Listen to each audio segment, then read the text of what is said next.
আজ বিভিন্ন অনুষ্ঠানের মধ্য দিয়ে পালিত হচ্ছে বিশ্ব আদিবাসী দিবস। আর এদিনে আদিবাসী মহিলাদের স্বনির্ভর করে তোলার লক্ষ্যে দেওয়া হয়েছে বিশেষ উদ্যোগ। 18 জন আদিবাসী মহিলাদের নিয়ে তৈরি করা হয়েছে একটি স্বনির্ভর গোষ্ঠী, আর তাদের হাতে তৈরি জিনিস বিক্রি হচ্ছে বিশ্ব আদিবাসী দিবসে। কথায় আছে, যে রাঁধে সে চুলো বাঁধে। স্বরোজগারের লক্ষ্যে স্বনির্ভর গোষ্ঠী তৈরি করে বাবুই পাতা দিয়ে ঘর সাজানোর বিভিন্ন সামগ্রী তৈরি করে বিক্রি করছেন আদিবাসী মহিলারা।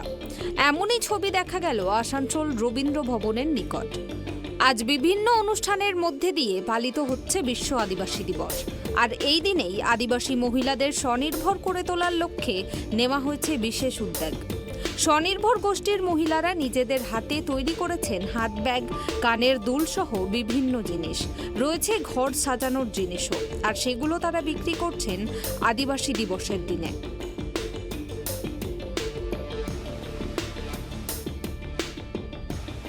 কথায় আছে, যে রাঁধে সে চুলো বাঁধে।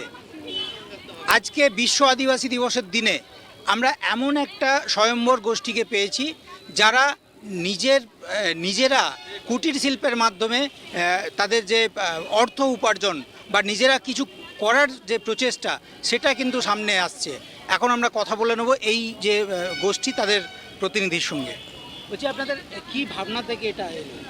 এটা ভাবনা থেকে যে আমাদের বাড়িতে কোনো অনেক অসুবিধা আছে আয় উপায়ের জন্য, তা সবাই মানে এক গ্রুপ করে আমরা ভাবলাম যে কিছু করব। সবাইকার তো দিনমজুরি কাজ, তাই জন্যে কিছু উপার্জন করতে পারি এখান থেকে অর্থ। তাই জন্য আমরা এই বাবুই ঘাস এই বানপুর স্কুল থেকে আমরা শিখেছি। এই শিখে পড়ে তারপরে আমরা নিজে থেকে এই বাড়িতে এগুলো বাবুই ঘাসের জুটের ব্যাগগুলো বানিয়েছি। আর এখান থেকে এই যে ছোটো ছোটো করে এই যে হাট করে বসে সেখান থেকে ইনকাম হচ্ছে, আমরা ইনকাম করছি। এটাতে অনেক খুশিও পেয়েছি, যে ধন্যবাদ জানাচ্ছি আমার স্কুল থেকে, যে এখান থেকে আমরা ফ্রিতে শিখেছি। সেখান থেকে শিখে অনেক কিছুই লাভ করেছি। কতজন আছে আপনাদের? এখন আমাদের 18 জন আছে। কি কি বানান আপনারা? বানান জুটের ব্যাগ, চাবি রিংগুলো, আর বাবুই গাছের ফুলদানি, সিঙ্গার বক্স, এগুলো সব বানানো হয়। হাতের কাজ বিভিন্ন আছে, সেগুলো বানায়।